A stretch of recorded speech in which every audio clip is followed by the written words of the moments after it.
Hello guys, welcome to my YouTube channel. Last video में हम लोगों ने क्वेश्चन नंबर 1 से लेकर क्वेश्चन नंबर 10 तक सॉल्व किया और आज हम लोग सॉल्व करने वाले हैं क्वेश्चन नंबर 11 से। ओके, तो चलिए पहला क्वेश्चन देखते हैं। आज का पहला क्वेश्चन है, if A earns 40 per hour and works for 12 hours and B earns ₹60 per hour and works for 10 hours, find the ratio of their per day wages. Okay, तो देखिए वेजेस के बारे में बात कर रही है। मतलब ए प्रति घंटा 40 रुपया कमाता है, तो 12 घंटा तो कितना कमाएगा? 40 × 12। ठीक है, तो वही है। तो ए कितना कमाएगा? एक घंटे में 40 होगा तो 12 घंटे में कितना पैसा कमाएगा? ए कमाएगा 40 × 12। ठीक है, और बी उसी तरीके से हर एक घंटे में 60 होता है, तो 10 आवर्स तक कितना वो काम करेगा, कितना कमाएगा वो? 60 × 10।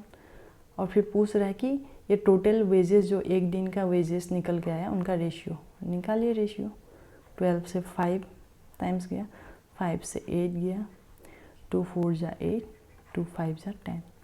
Option number A. Okay, next question. The question is saying A is to B equals to C is to D equals to E is to F equals to 5 is to 7. Then find this. Okay, find 3A plus 5C plus 11E divided by 3B plus 5D plus 11F. अब ये question ना बहुत interesting है देखने में। ठीक है, पहले ना लिख लेते हैं इसको। A by B equal to C by D equal to E by F 5 7। अच्छा, आपको ये बोलना है कि एग्ज़ाम में हो या घर में हो, ये जो फटाफट मैंने आपको लिखा ना, इसको ना बहुत तेज़ी से लिखना होगा, क्योंकि इसमें टाइम वेस्ट करने का कुछ मतलब नहीं है। क्वेश्चन आपको यहाँ ऐसे देगा तो इसको आपको इस ढंग से, इस वे से लिखना है। तो इसमें if you waste time in writing this equation it has no meaning. तो इसको ना फटाफट लिख लीजिए। ठीक है, अब बोल रहे हैं कि ये रेशियो का वैल्यू पूछ रहा है। अब एक चीज़ ध्यान से देखिए, ए के साथ जो कोफिशिएंट है वो 3 है और उसी रेशियो में बी के साथ भी 3 है। इसका मतलब हम ऐसा कुछ सोच सकते हैं कि यहाँ 3 से ना मल्टीप्लाई कर सकते हैं। ठीक है, अगर यहाँ 3 से मल्टीप्लाई कर लेंगे तो यहाँ भी 3 से मल्टीप्लाई हो जाएगा, लेकिन 3 ना कैंसिल हो जाएगा। ठीक है, उसी तरीके से 5C एंड 5D है, तो यहाँ ऐसे हम लिख सकते हैं। ठीक है, वो भी कैंसिल हो जाएगा 5 5। ई भी इसी तरीके से लिख सकते हैं 11E by 11F। ठीक है, 11 11 कट कैंसिल हो गया, यही रह जाएगा। ठीक है, तो आपको ये समझ में आ गया। अब हर एक इक्वेशन को लिखिए। जैसे इसको देख लीजिए, इसको टारगेट बनाइए। इसको जब आप टारगेट बनाओगे तो क्या होगा? 3A इक्वल टू इधर चला जाएगा 5/7 इंटू 3B। ठीक है, फिर इसको हम टारगेट बनाते हैं 5C equal to 5/7 into 5D। ठीक है, फिर इसको कैसे लिख सकते हैं? 11E equals to 5/7 into 11F। ठीक है, फिर इस 3 इक्वेशन को ना जोड़ दीजिए। यही तो क्यों जोड़ना है बोला है, क्योंकि यहाँ पे पूछ रहा है आपको, यही तो पूछ रहा है। तो आप ये वाला जब आप जोड़ दोगे तो क्या आएगा? 3A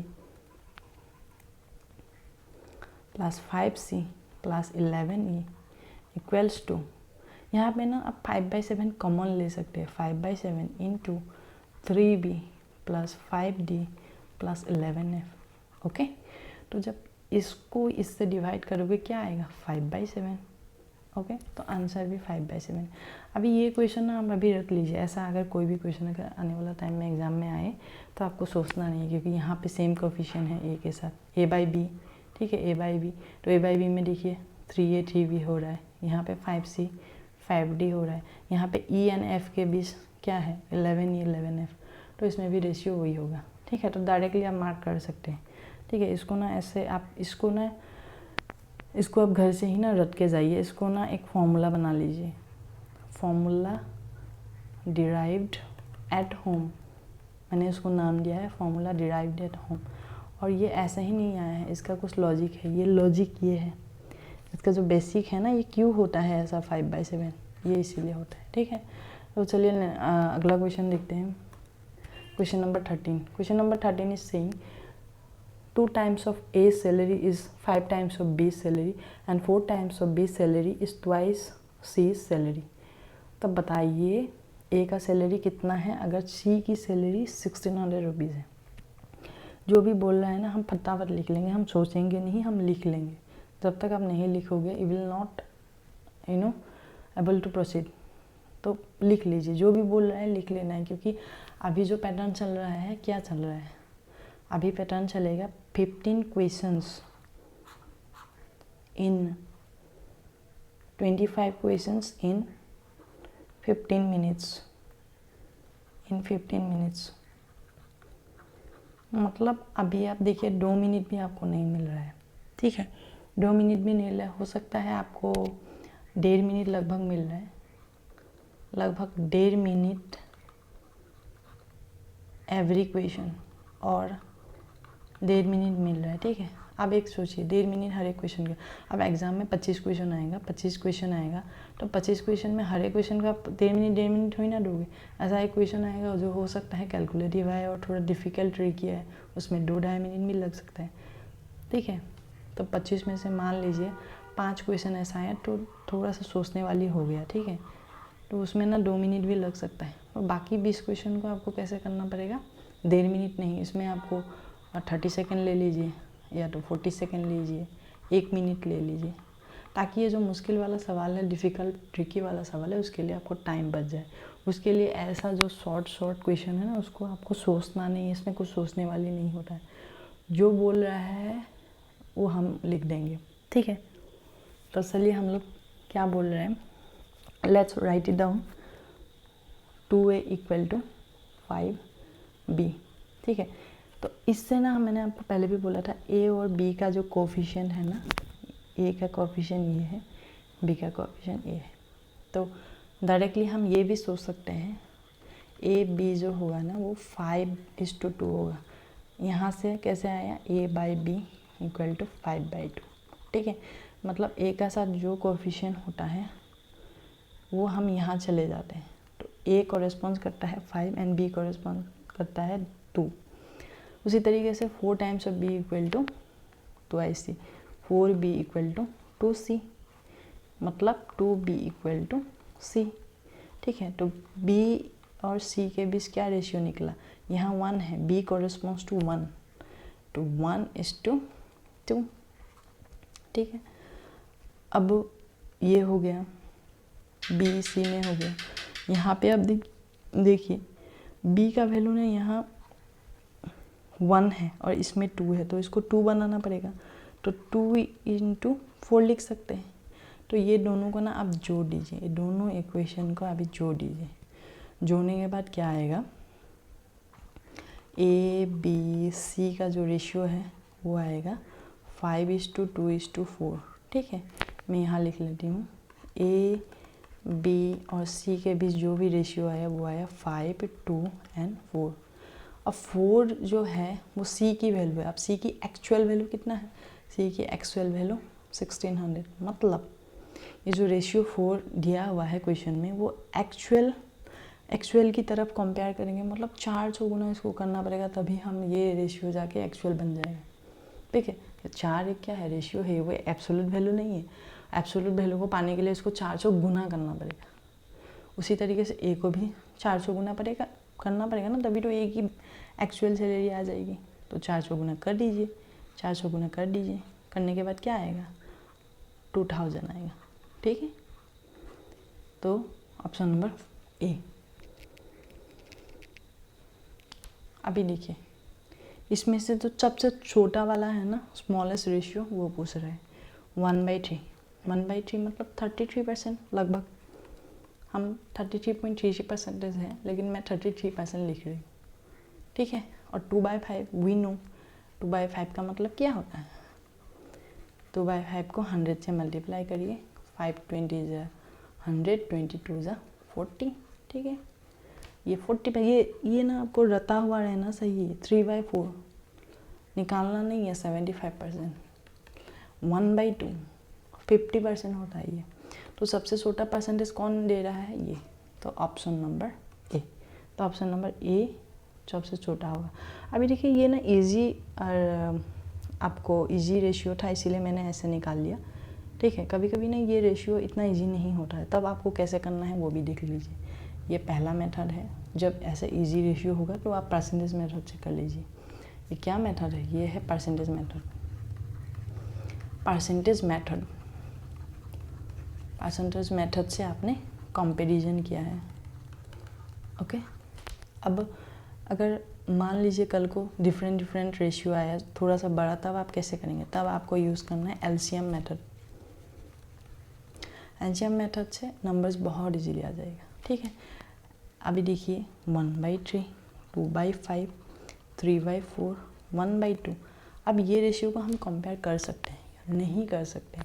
क्यों? क्योंकि सबका जो डिनोमिनेटर है ना अलग अलग है, हमें इसको सेम करना पड़ेगा। और सेम करने का एक ही तरीका है, इसका एलसीएम ले लो। ठीक है, अब एलसीएम कैसे लेना है? 3, 5, 4, 2। इसका कैसे करना है? 4 ले लेते हैं पहले। 2 को मैं नहीं लूँगी क्योंकि 2 से ज़्यादा 4 है, तो 4 में ही ये 2 इंक्लूडेड है, इसीलिए 4 ले लिया। 5, 3, ये सब को प्राइम में मल्टीप्लाई कर लीजिए। ठीक है, 3 × 5 × 4 कितना हुआ? 3 5 ज़ा 15, 15 × 4 20 और 60 हो गया 60। तो 60 आया एलसीएम। ठीक है, इस एलसीएम को आप बेस बनाएंगे। अभी हर एक इस जो भी ये अपने रेशियो लिखा ना सबको मल्टीप्लाई कर दीजिए 60 से। कितना होगा? 60 को काट दीजिए 20 होगा। ठीक है, फिर यहाँ काटिए 5 से 60 12 टाइम्स और 12 × 2 24। 4 से 60 काटिए 15 टाइम्स, 15 × 3 कितना होगा? 45। 2 से 60 काटिए 30 हो जाएगा, तो 30 × 1 30। ठीक है, तो अब बताइए सबसे छोटा वाला जो रेशियो आ रहा है ये। ठीक है, और सबसे बड़ा अगर पूछ लेता तो ये हो गया। ठीक है, तो ये दोनों मेथड आपको घर में ही प्रैक्टिस करके जाना है and you should know what method to use in the exam. ठीक है, तो आपको दोनों मेथड आनी चाहिए और दोनों मेथड को आपको फटाफट करना है। और एक चीज़ ध्यान रखिए, जैसे ये जो है ना एलसीएम, ये जो मैंने लिखा 1/3, 2/5, 3/4, 1/2, ये कोई मीनिंग नहीं रखता है। क्यों? ये यहाँ पे भी एग्ज़ाम में आपको ऐसा स्क्रीन में दिखेगा, इसको ना आपको लिख लेना है। तो इसमें आप ना ऐसे स्लोली मत लिखिए कि 1/3, 2/, इसको फटाफट लिखना है, ऐसे लिखना है। कैसा लिखना है मैं वो भी दिखा दी हूँ। अगर ये एग्ज़ाम में आता तो मैं कैसे करती? मैं कैसे कर देती थी कि ऐसे कर देती थी 1/3, 2/5, 3/4, 1/2। तो इसका एलसीएम 60 से डिवाइड कर देते हैं। 20 × 12 हो जाएगा, 15, 45 एंड 30। बस ये मुझे सबसे छोटा लग जाएगा, सॉरी ये 24 हो जाएगा, छोटा लगेगा, मार्क करके मैं ऐसे निकल जाऊंगी। तो ये एग्ज़ाम में ना ऐसे आपको एक होना चाहिए। एग्ज़ाम में जब भी आप करोगे ना ये वाला मेथड, अभी मैं आपको समझा रही हूँ स्लोली। और एक चीज़ सबसे इम्पॉर्टेंट ये है कि जब आप घर में प्रैक्टिस करोगे तो स्लो पेस, क्योंकि जब आप स्लो से पढ़ोगे ना तो आप हर एक क्वेश्चन की जो कॉन्सेप्ट है ना वो भी आप ग्रैब करोगे और आपकी हैंड एंड ब्रेन दोनों कनेक्ट हो जाएंगे। जब दोनों कनेक्ट हो जाएंगे तो आपको पता लगेगा एग्ज़ाम में जाके कौन सा मेथड यूज़ करना है। तो आप डगमगाओगे नहीं। आपको लिमिटेड टाइम में एग्ज़ाम हॉल में काम भी रहना है, ठीक है, अलर्ट भी रहना है, गलती भी नहीं करना है। तो इसीलिए आपको घर में बहुत ज़्यादा प्रैक्टिस करके जाना है। और एक चीज़ सबसे इम्पॉर्टेंट है एग्ज़ाम में कि वहाँ पे घबराना नहीं है। You should not lose your temper. Okay, चलिए नेक्स्ट क्वेश्चन। 3 शेयर है, उसका प्राइस 14,014 रुपीज़ है एंड उन शेयर्स की एंड देयर प्राइजेस 3:4:7 रेशियो में। तब बताइए जो सबसे जो महंगी वाली शेयर है ना उसकी कीमत पूछ रहे हैं। ठीक है, आप इसको क्या करना है, टोटल प्राइस आपको निकालना है। तो जोड़ दीजिए 3 + 4 + 7 कितना हुआ? 14। ठीक है, 3 + 4 + 7 ये हुआ 14। ये 14 कॉरेस्पॉन्ड्स कर रहा है 14,014। कितनी गुना? ये रेशियो कितनी गुना करना पड़ेगा एक्चुअल में पहुंचने के लिए? काटिए आप 14 से, 14 1 जा 14, फिर 0 0 आ गया, फिर 1 आ गया, तो मतलब 1001 गुना हो रहा है। ठीक है, 1001 गुना हो रहा है। तो सबसे जो महंगी शेयर कौन सा है? 7 को भी मल्टीप्लाई कर दीजिए, तब कितना होगा? 7007। ठीक है, तो यही ऑप्शन है। इसमें ना आपने एक चीज़ ध्यान देखा, ये तो बेसिक मेथड हो गया, ये बेसिक हो गया। इसमें ना और एक ध्यान देने वाली बात है कि जो सबसे महंगी वाला शेयर है ना वो 7 है। ठीक है, ये पहला तरीका। और दूसरा है ऑप्शन। हमेशा ऑप्शंस में ना जब भी कोई क्वेश्चन मिले, मौका मिले, ऑप्शंस को हमेशा ब्रेनस्टॉर्म करिए। जैसे 7 का मल्टीप्लाई आप देखिए, सबका है, ये भी मल्टीप्लाई है, ये तो है ही, दिखाई पड़ रहा है।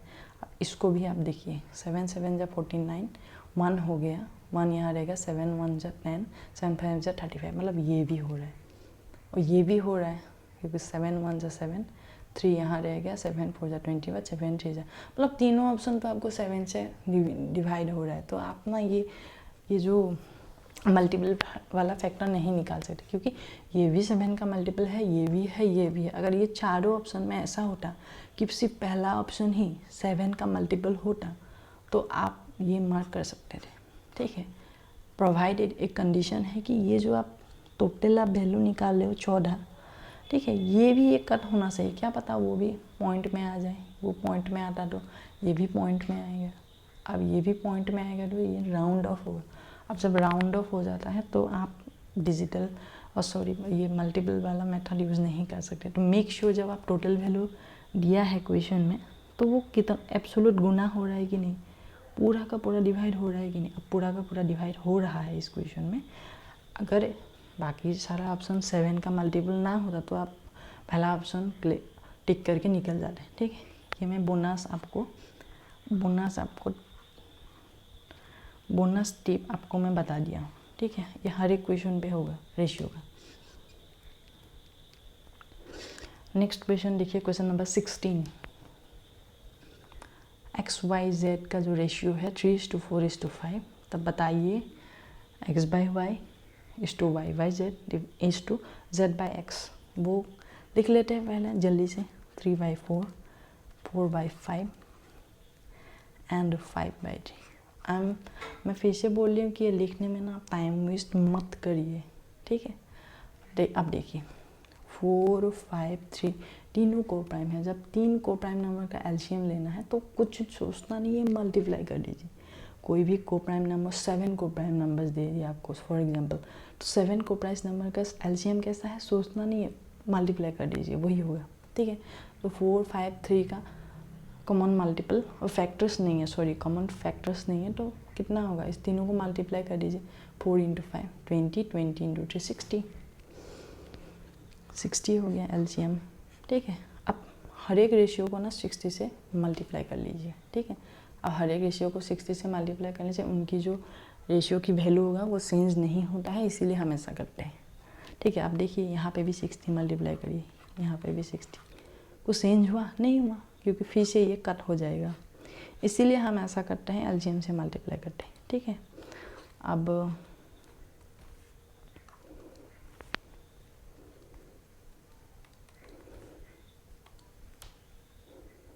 चलिए 60 हम लोग को मिला था एलसीएम। ठीक है, ये 60 है, 60 से हर एक रेशियो से मल्टीप्लाई करिए। ठीक है, 4 15 जा 60 होगा, 15 × 3 45, 5 6 60 को काटिए, 12 टाइम्स 12 × 4 48, 3 से काटिए 3 20 जा 60, 20 × 5 100, तो क्या हुआ, ऑप्शन नंबर डी। ठीक है, इसमें कोई ट्रिक वाला तो है नहीं, इतना स्टेप आपको करना ही पड़ेगा। कितना ही स्टेप हुआ, ये स्टेप तो दिया हुआ है। ठीक है, ये स्टेप आप नोट करिए। उसके बाद सेकेंड स्टेप आपका हुआ है एलसीएम लिया, एलसीएम लेके क्या करना है, गुना करना है हर एक रेशियो को, बस निकल आए। ये 10 स्टेप यूज़ किया इस क्वेश्चन के लिए। ठीक है, चलिए next question. Ratio between average of first 4 prime numbers and first 4 composite number is, क्या है पूछ रहे हैं, मतलब 4 प्राइम नंबर्स है उनकी एवरेज और 4 कॉम्पोजिट नंबर, जो पहला कॉम्पोजिट नंबर है उनकी रेशियो पूछ रहे हैं। अब पहले ही बता दे रही हूँ, अभी इस क्वेश्चन जब सॉल्व करेंगे ना एक कॉन्सेप्ट आएगा, वो कॉन्सेप्ट को समझिए। इसमें दो कॉन्सेप्ट हैं। एक तो आपको पता होनी चाहिए कि प्राइम नंबर क्या है। प्राइम नंबर क्या है? प्राइम नंबर वो नंबर होता है जिसका दो फैक्टर होता है, वो खुद ब खुद होता है और उसके साथ क्या होता है, एक होता है। प्राइम नंबर n है मान लीजिए, उसका n होगा और 1 होगा, मतलब सिर्फ और सिर्फ ओनली 2 फैक्टर्स, ठीक है। और अगर कंपोजिट नंबर की बारी आई तो मान लीजिए ये ऑपोजिट है, मतलब ये प्राइम नंबर को एक्सक्लूड करते हैं, प्राइम नंबर को एक्सक्लूड करते हैं। ऐसा नंबर जिनका फैक्टर्स मोर देन 2 है, ठीक है, मोर देन 2 है, ठीक है। तो अभी बताइए प्राइम नंबर 1 होगा क्या? बताइए प्राइम नंबर 1 है? नहीं है, क्योंकि 1 का फैक्टर 1 है, नहीं है। 2 बिल्कुल 2 प्राइम नंबर है, क्योंकि 1 भी है 2 भी है, ठीक है। अब जब 2 प्राइम नंबर हो गया तो 2 कंपोजिट नंबर हो सकता है। 2 कंपोजिट नंबर हो सकता है क्या? नहीं है, क्योंकि इसका जो फैक्टर है ना 2 है, और हमें चाहिए कंपोजिट नंबर वो होता है जिसका 2 से ज़्यादा फैक्टर है। जैसे मान लीजिए 6 है, ठीक है, 6 का निकाल लीजिए 1 2 3 6, कितना फैक्टर्स है? 4 फैक्टर है, तो हम बता सकते हैं कि ये एक कंपोजिट नंबर है, ठीक है। तो चलिए इस क्वेश्चन को करते हैं। अब ये कॉन्सेप्ट को आप नोट कर लीजिए, ये बहुत इंपॉर्टेंट कॉन्सेप्ट है। तो आपने और एक चीज़ की, ये जो 1 है ये प्राइम नंबर भी नहीं हुआ और 1 कंपोजिट में भी नहीं है, तो 1 नीदर प्राइम नॉर कंपोजिट। ये कभी कभी क्वेश्चन में आ भी सकता है आने वाले टाइम में, तो ध्यान रखिए, ठीक है। और 2 जो है ना, 2 भी कंपोजिट नंबर नहीं है, ये भी ध्यान रखिए, ठीक है। तो पहला जो 4 प्राइम नंबर्स क्या होगा? पहला जो 4 प्राइम नंबर्स वो क्या होगा? 2 होगा, ठीक है, 3 होगा, 5 होगा, 7 होगा, राइट। फिर कंपोजिट नंबर निकालिए, 1 भी नहीं होगा, 2 भी नहीं होगा, 3 भी नहीं होगा, 4 से चालू होगा, 4 होगा, 6 होगा, 8 होगा, 9 होगा। इनकी ना क्या एवरेज पूछ रहा है, डिवाइडेड, इनको जोड़ के ना 4 से डिवाइड करना है।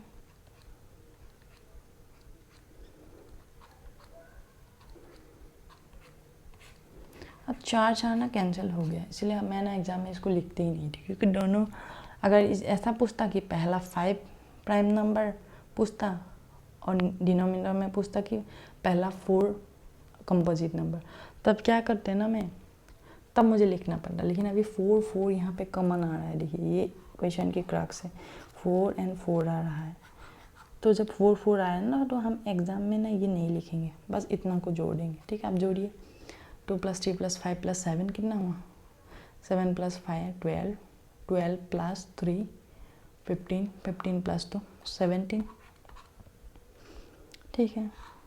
अब देखिए 2 ऑप्शन है, ये भी है ये भी है, तो हम ऑप्शन एलिमिनेट नहीं कर सकते। ये एलिमिनेट कर दिया, लेकिन इन दोनों में से नहीं कर सकते, तो आपको मतलब पूरा करना ही है। तो एग्जामिनर आजकल ऐसा क्वेश्चन सेट करा रहे हैं जहाँ पे आपको पूरा का पूरा सॉल्व करना है, ठीक है।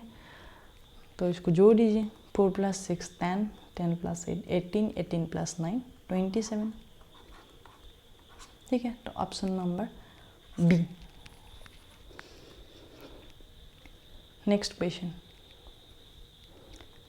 x = y = z, 1 = 2 = 3, then what is the value of 3x² - 2y² + 4z² divided by x² + 2y² + z², ठीक है।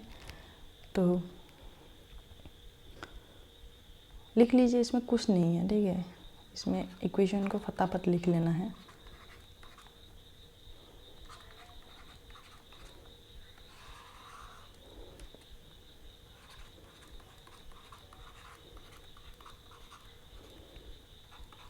x का वैल्यू 1 है, y का वैल्यू 2, z का वैल्यू 3, तो 3 × 1² 1 हुआ, माइनस 2 इंटू वाई स्क्वायर मतलब 4 हुआ, प्लस 4 इंटू जेड स्क्वायर मतलब 9। ठीक है, न्यूमरेटर इज डन। अभी नीचे देखिए एक्स स्क्वायर मतलब 1 प्लस 2 इंटू वाई स्क्वायर मतलब 4 प्लस जेड स्क्वायर मतलब 9। ठीक है, अब इसको ना कर लीजिए, आप सिंप्लीफाई करिए। 3 into 1 3 minus 8 plus 4 into 9 36 plus divided by 1 plus 2 into 4 8 plus 9। तो यहाँ पे क्या हुआ 36 प्लस 3 39 माइनस 8 31। ठीक है, और इसमें कितना होगा 1 प्लस 8 9 9 प्लस 9 18। तो ऑप्शन नंबर सी। ओके, इस सब में कोई शॉर्ट ट्रिक नहीं है, इतना आपको बेसिक करना ही पड़ेगा। इसमें यह है कि एग्ज़ाम में आप कितना स्पीड से पेन चलाते हो, बस यही है और कुछ नहीं। कितना स्पीड से पेन चलेगा आपको एग्ज़ाम में, बस और कुछ नहीं। Next question, what is the compounded ratio of 2:5, 5:11 and 33:8। अब बताइए, कंपाउंडेड पूछ रहा है, मिश्रित अनुपात। कंपाउंड का मतलब होता है जैसे compound interest and simple interest पढ़ा है। कंपाउंड का मतलब कुछ चीज़ों का ना तेज़ी से बढ़ना। ठीक है, अब जब तेज़ी से बढ़ाना है ये 3 रेशियो को, तो क्या करेंगे? बेसिक मन में आप सोचिए क्या हो सकता है। कंपाउंड का मतलब मल्टीप्लिकेशन, तो ये 3 रेशियो को ना मल्टीप्लाई करिए। कोई भी जब भी एग्जाम में पूछे कि कंपाउंडेड रेशियो पूछते हैं तो जितना रेशियो है ना उसको बस मल्टीप्लाई कर लीजिए, नथिंग एल्स। कंपाउंड का मतलब होता है तेज़ी से बनना। ठीक है, तो कर लीजिए बस 2/5 इंटू 5/11 इंटू 33/8। ठीक है, तो 2 से 4 टाइम्स गया, 5 से 5 गया, 11 से 3 टाइम्स गया। तो option number D. Next question, the question is saying कि ए बी का रेशियो दिया हुआ है, बी सी का एंड सी डी का। तब बताइए A:B:C:D का क्या है रेशियो। देखिए A:B 1/3 1/5, मतलब हम इसको ऐसा लिख सकते हैं कि 5:3। ठीक है, और B:C का कैसा लिख सकते हैं 1/7 1/8, मतलब 8:7। C:D का हम कैसा लिख सकते हैं 1/10 1/21, मतलब 21:10। ठीक है, तो क्वेश्चन इज सेइंग कि A:B:C:D का वैल्यू कितना है। अब देखिए इसमें C सेम है, ठीक है, और B भी सेम है। मतलब हमें जब रेशियो को कंपैरिजन करना है, ये कंपैरिजन ही तो है, ABCD का रेशियो मतलब कंपैरिजन करना। और इसके लिए ना हमें 3 रेशियो दिया हुआ है। अब देखिए ये 2 रेशियो में देखिए, B आप C देख पा रहे हो, एक में 7 है, ये 21 है, मतलब इसको ना हम 3 गुना कर देंगे। क्यों? तभी तो सेम होगा। 3 गुना करने के बाद ये हो जाएगा 24:21, और ये कितना होगा, ये सेम है। ठीक है, अभी भी क्या हो रहा है, अभी भी एक चीज़ है, ये B एंड B देखिए सेम नहीं है, तो इसको ना 8 गुना करिए, 8 गुना करना पड़ेगा। 8 गुना करने के बाद क्या आएगा, मैं नीचे लिख देती हूँ। 8 गुना करने के बाद 8 5 40, 8 3 24, 24:21 होगा इधर, और इधर होगा 21:10। अभी मैच हो गया, ये B मैच हो गया और C मैच हो गया, मतलब ABCD का रेशियो कितना आया 40, 24, 21 एंड 10। ठीक है, तो ऑप्शन नंबर C। ठीक है, ये भी एक तरीका है, ये तो आपको ब्रेनस्टॉर्मिंग तरीका है ही। ठीक है, ये आपको सेम बनाना है। और एक तरीका है, वो है फॉर्मूला, मान लीजिए उसको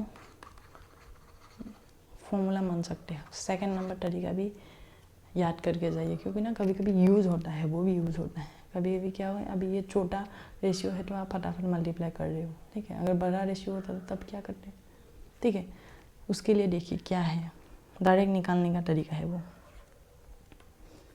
5:3, 8:7, 21:10, ठीक है। इसमें ना आप कैसे कर सकते हो पता है, इसमें कर सकते हो आप ABCD का निकालना है, राइट। कुछ नहीं करना है, ए जब निकालोगे ना आप सबको मल्टीप्लाई कर दीजिए, ठीक है। 5 × 8 × 21, ठीक है। अब बी जब निकालना है, इसको ना ऐसे मल्टीप्लाई करना है। मेरी जो एरो की जो डायरेक्शन है ना, वो ध्यान से देखिए। 3 × 8 × 21, ठीक है। अब सी जब निकालना है ना, तो एरो की डायरेक्शन ऐसे होगा, तो कितना हो गया 3 × 7 × 21, ठीक है। अब डी जब निकालना है ना, तो डी का एरो का डायरेक्शन ऐसे होता है, 3 × 7 × 10। ऐसा क्यों होता है पता है, ये ना आप घर में भी बैठ के ना रिविजन कर सकते हैं। इसको ना A:B मानिए, इसको B:C मानिए, इसको C:D मानिए। अभी जैसे इसको सेम सेम किया था ना, तो जब सेम सेम करोगे ना, तो लास्ट में जाके ना आपको ऐसा आएगा। तो ये कोई रॉकेट साइंस तो नहीं हो रहा है यहाँ पे, ये एक डिराइवेशन है। इसको आप A:B, B:C, C:D करके सॉल्व करिए, उसके बाद ये आता है। अभी ऑब्वियसली ये जो सेकेंड वाला फॉर्मूला का तरीका है ना, वो ज़्यादा हैफाजर लग रहा है, मुश्किल लग रहा है आपको, ठीक है। कर सकते हैं इसको, तो ये एक तरीका है, ये आप प्रैक्टिस करिए। अब तीसरा तरीका ना, आप और भी तरीका से सोच सकते हैं, ठीक है। और तरीका आप कुछ देखते हैं, जैसे एक चीज़ तो आपको पता लग गई यहाँ पे कि ए और बी की जो रेशियो है ना, ए और बी की जो रेशियो है मान लीजिए, ठीक है, वो क्या है ना 5:3 है, ठीक है। वो हर हाल में 5:3 होना ही है। इसको आप चेंज भी कर दोगे ना, तब भी 5:3 हो रहा है। जैसे 8 से काटिए, 8 × 5 = 40, 8 × 3 = 24, तो 5:3 होना ही है। अब इसमें देखिए, इसमें 5:3 होगा कभी भी नहीं होगा, क्योंकि 23 तो इटसेल्फ भी प्राइम नंबर है, तो ये नहीं होगा, ठीक है। थर्ड वाला जो तरीका है ना, वो है ऑप्शन एलिमिनेशन, और ये बहुत इम्पॉर्टेंट है, बहुत ही इम्पॉर्टेंट है ये एग्ज़ाम में। बेस्ट तरीका भी कह सकते हैं इस टाइप का क्वेश्चन। सेकेंड वाला होगा नहीं होगा, क्यों 5:3 फॉर्म नहीं हो रहा है। अब ऑप्शन डी देखिए, इसमें देखिए यहाँ से 2 से कट कर दीजिए, 2 × 7 = 24, 2 × 12 = 2 × 7 = 14, 2 × 12 = 24। फॉर्म हो रहा है, ये नहीं हो रहा है, तो ऑप्शन डी भी गलत। एक ही ऑप्शन बता, सी वेरीफाई भी कर लीजिए, ठीक है। 8 से कर लीजिए, 8 × 5 = 40, 8 × 3 = 24, बस। आपको ये पकड़ना था A:B।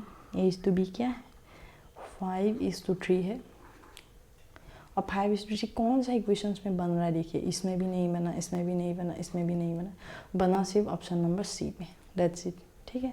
तो इसमें 3 तरीका बताया, एक तो आपको B, C सबको सेम करना है, दूसरा मैंने आपको बोला फॉर्मूला बनाना है, और तीसरा बोला मैंने आपको ऑप्शन एलिमिनेशन, जो आपको एग्जाम में यूज़ करना है, ठीक है।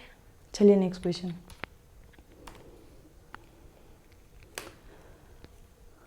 A:B = B:C, अगर ये है तो बताओ ये कितना होगा, ठीक है। लिख लेते हैं, जब भी ऐसा होना कुछ नहीं सोचना है, you just right it down. ये कितना हुआ B² = AC। अब हमें पूछ रहा है A⁶ / B⁶ कितना होगा, ठीक है। आप सोचिए A⁶ तो है ही, यहाँ पे ना B² लिखा हुआ है, क्या हम इसको ऐसे बना सकते हैं? इसको ना क्यूब करिए, क्यूब कर दीजिए उसको। क्यूब करने के बाद आएगा B⁶ = A³ C³, ठीक है। तो क्या होगा A³ C³ लिख सकते हैं, यहाँ उठा के लिख सकते हैं, तो ये होगा A³ / C³, option number A, ठीक है। यहाँ पे ना और भी आप कर सकते हो, जैसे यहाँ पे आप AC का मतलब B² होगा, जैसे ये ठीक है।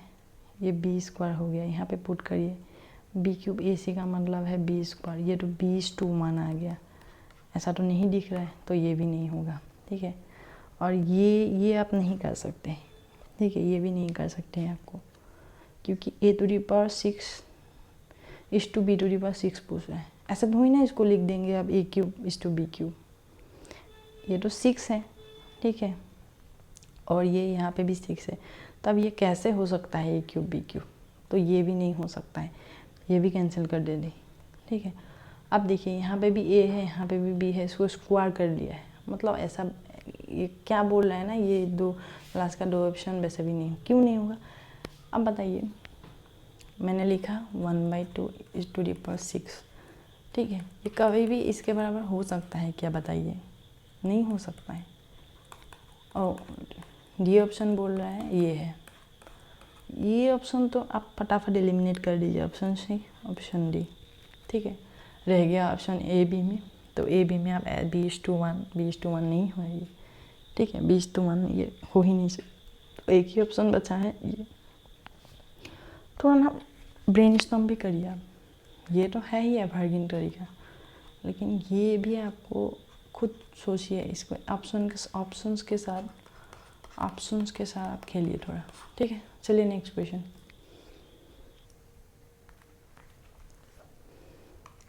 चलिए हम लोग क्वेश्चन नंबर 2 सॉल्व करना है। ठीक है, बहुत ही इंटरेस्टिंग क्वेश्चन है, देखते हैं। ठीक है, तो क्या बोल रहे हैं, A + B is to B + C is to C + A equals to 7:6:5। ठीक, और बोल रहे हैं कि A + B + C = 27, मतलब इस सब को ना जोड़ना है कहीं ना कहीं, हमें ऐसा फीलिंग आना चाहिए कि ये सबको ना जोड़ना है, तभी तो आएगा, तभी तो सब कुछ आ जाएगा। ABC जोड़ने के बाद क्या आएगा, 2 टाइम्स आएगा सब। ठीक है, 2 टाइम्स आ रहा है, AB 2 टाइम्स, B भी 2 टाइम्स, C भी 2 टाइम्स आ गया। ठीक है, और इसको भी जोड़िए, 7 + 6 + 5, 7 + 6 कितना हुआ, 13, 13 + 5 18, तो A + B + C कितना आया, 19। ठीक है, सॉरी 9 आया, 9। ठीक है, अब क्वेश्चन बोल रहा है कि इसका ना एक्चुअल वैल्यू क्या है, 27 है। ठीक है, तो 27 है, मतलब 3 गुना है, जो रेशियो हमें ये इमेजिनरी रेशियो दिया है वो एक्चुअल नंबर तो है नहीं, 3 गुना है, तो मतलब ये सबको ना 3 गुना करना पड़ेगा।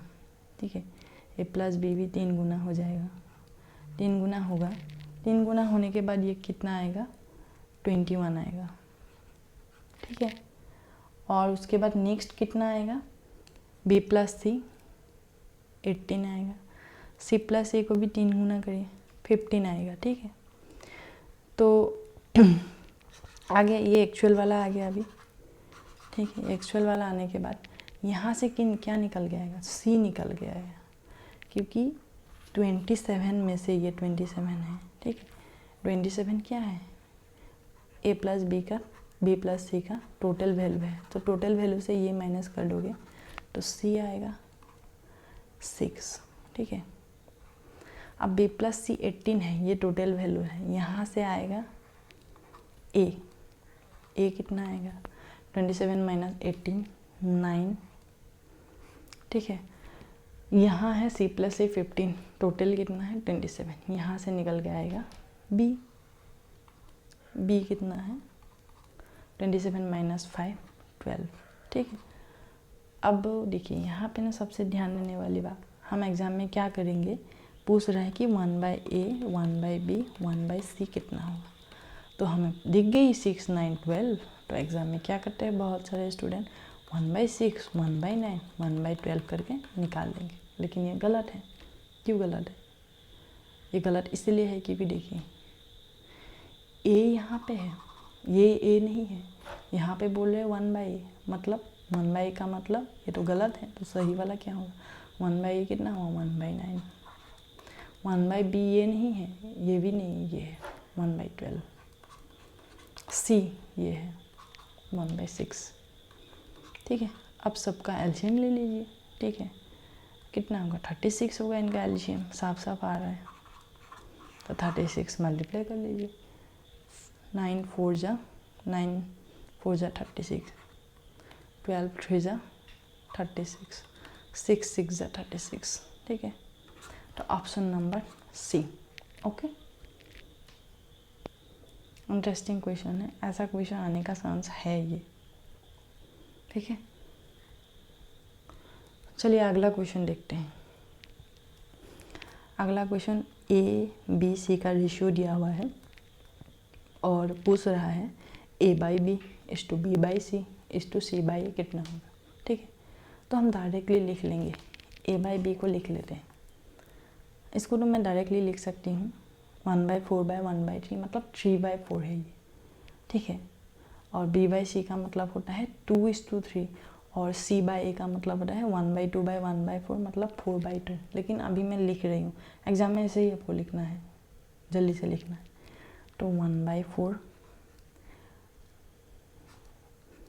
1/3 B/C कितना है 1/3/1/2, फिर C/A 1/2/1/4, ठीक है। तो क्या होगा, ये 3 ऊपर जाएगा, 4 नीचे आता है, ठीक है। तो 3/4, उसी तरीके से 2 ऊपर जाएगा, 3 नीचे आएगा, 2/3, ये क्या होगा 4/2, ठीक है। तो अब इसका ना एलसीएम ले लीजिए, एलसीएम कितना होगा 12, ठीक है। 12 से सबको मल्टीप्लाई कर लीजिए, 4 3 जा 12, 3 3 जा 9, 3 4 जा 12, 4 2 जा 8, 2 6 जा 12, 6 4 जा 24, ठीक है। तो ऑप्शन नंबर सी। अगला क्वेश्चन देखिए, अगला क्वेश्चन बहुत इजी है। P/Q 3:4, Q/R 4:7, मतलब Q का जो वैल्यू है ना वो 4 है, यहाँ पे भी है, यहाँ पे भी है। तो हम डायरेक्टली लिख सकते हैं कि P/Q/R कितना होगा, डायरेक्टली कंपेयर कर सकते हैं 3:4:7। क्यों, क्योंकि Q दोनों में सेम है, ठीक है। अब बोल रहे हैं कि P+Q/Q + R/R+P, तो क्या है ना, इनको ना जोड़िए, जोड़ दीजिए। P + Q Q + R R+P, P + Q 7, Q + R 11, R+P कितना होगा 10, ऑप्शन नंबर डी, ठीक है। Now comes question number 25। बहुत ही इंटरेस्टिंग क्वेश्चन है और ये आने वाला एग्जाम में डेफिनेटली आएगा, हो सकता है प्री में आए या मेंस में आए, और ये रिपीटेडली आता है ये क्वेश्चन। तो इसको ना आपको रट के जाना है, सोचना नहीं है इसको, इस क्वेश्चन को रट के जाना है। इसको आप बेस बनाइए, ठीक है। मैं आपको डेरिवेशन भी दिखाऊंगी इस क्वेश्चन को, और एग्जाम में आपको कैसे करना है वो भी बताऊंगी। चलिए क्वेश्चन देखते हैं। When x is subtracted from each of 21, 22, 60 and 64, the numbers obtained in this order are in proportion. What is the mean proportional between x + 1 and 7x + 8? मतलब x ऐसा नंबर है, अगर ये चारों नंबर से आप सब्सट्रैक्ट करोगे तो क्या हो ना, वो तब प्रोपोर्शनल हो जाता है। इसका मतलब यही हुआ ना कि 21 - x फिर 22 - x equal to 60 - x divided by 64 - x, ये प्रोपोर्शन हो रहा है।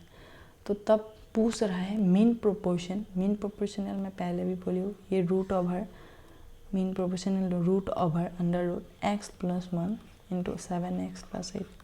अब इस क्वेश्चन का ना ज़्यादा ऑप्शन से करने का कोशिश मत करिए, क्यों, कर सकते हैं लेकिन एग्ज़ाम में आपको वही टाइम बचाना है, टाइम बचाना है। टाइम बचाना है तो पेन चलाना पड़ेगा, हाथ चलाना पड़ेगा, ठीक है। तो इसको आप इतना मल्टीप्लाई करोगे एग्जाम में कि 21 - x × 64 - x × 60 - x × 22 - x करते रहिए, टाइम वेस्ट। यही है बेसिक, तो यही है, इससे ही निकलेगा आंसर, ठीक है। बट दूसरा है ट्रिक जो बताने जा रही हूँ ना, बहुत ध्यान से सुनिए, ध्यान से सुनिए, ठीक है। वो मैं बताने जा रही हूँ अब। देखिए क्या नंबर है, लिख लीजिए 21, 22, 60 एंड 64। चार जो नंबर है ना, ये जो x जो अभी हम लोगों ने देखा जो x है उसको कैसे निकालना है, जो पहला है और आखिरी वाला है उसको मल्टीप्लाई करिए 21 इंटू 64, ठीक है। और सेकेंड एंड थर्ड को भी मल्टीप्लाई करिए 22 इंटू 60, ठीक है। फिर इनको ना माइनस करिए, ठीक है। ये न्यूमरेटर में लिखना है।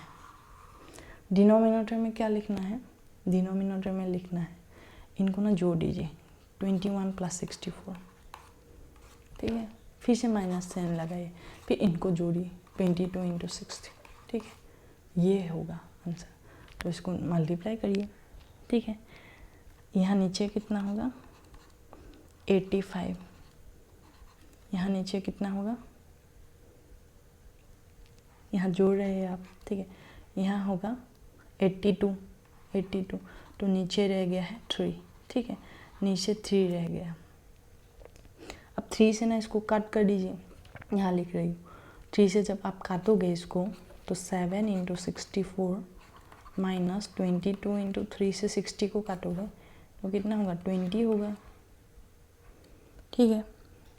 यहाँ पे ना इसको मल्टीप्लाई कर लीजिए 7 4 जा 28, 2 कैरी 7 6 जा 42, 42 प्लस 2 44 माइनस ये कितना हुआ 22 इंटू 2 44 और यहाँ पे 0 है ही, तो क्या निकला x 8 निकला।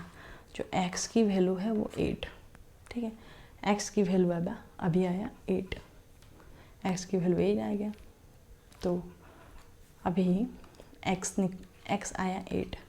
अब मीन प्रोपोर्शनल पूछ रहा है, मीन प्रोपोर्शनल में कुछ नहीं करना, x प्लस 1 क्या होगा 8 प्लस 1 9, ठीक है। और यहाँ 7x प्लस 8 7 इंटू 8 प्लस 8, ठीक है। इसको ना अभी 8 को ना आप ऐसे कॉमन ले लीजिए, यहाँ पे लिखना है 7 प्लस 1, ठीक है। तो अंडर रूट 9 इंटू 8 इंटू 8, ठीक है। तो रूट 9 मतलब 3 और 8 इंटू 8 8 बाहर निकल के आया तो क्या हुआ 24, ठीक है। तो आंसर ऑप्शन नंबर सी। तो इस क्वेश्चन का ना यही है कि आपको याद करके जाना है। कैसे, मैं फिर से बोल रही हूँ, ठीक है। जैसे देखिए एग्ज़ाम में आया कि कोई भी रैंडम नंबर ले रही हूँ, ठीक है। आप इसको ना कैलकुलेशन करने में मत बैठिए, कुछ भी नंबर ले रही हूँ, आई डोंट नो एनीथिंग, ठीक है। मैं बस ऐसे ही रैंडमली ले रही हूँ 30 35 फिर 60 एंड मान लीजिए ये 67, ठीक है। ऐसा एक नंबर है कि इससे आप हर एक नंबर से घटाओगे तो आप प्रोपोर्शनल होगा। तो एग्ज़ाम में कैसे करना है, एग्ज़ाम में ऐसे आ गया x पूछ रहा है, x डायरेक्टली भी नहीं पूछता है आजकल, x से भी कोई मेन प्रोपोर्शनल दे देगा, थर्ड प्रोपोर्शनल दे सकता है, फोर्थ प्रोपोर्शनल दे सकता है, ठीक है। तो क्या करना है, इसमें 30 इंटू 67 करना है, ठीक है। फिर माइनस कर देना है 35 इंटू 60 से, फिर क्या करना है, फिर इनको ना जोड़ना है, जोड़ दीजिए, ये कितना हुआ 97, फिर माइनस, फिर इसको जोड़ना है, ये कितना हुआ 95, तो कितना आया 2 आया, ठीक है।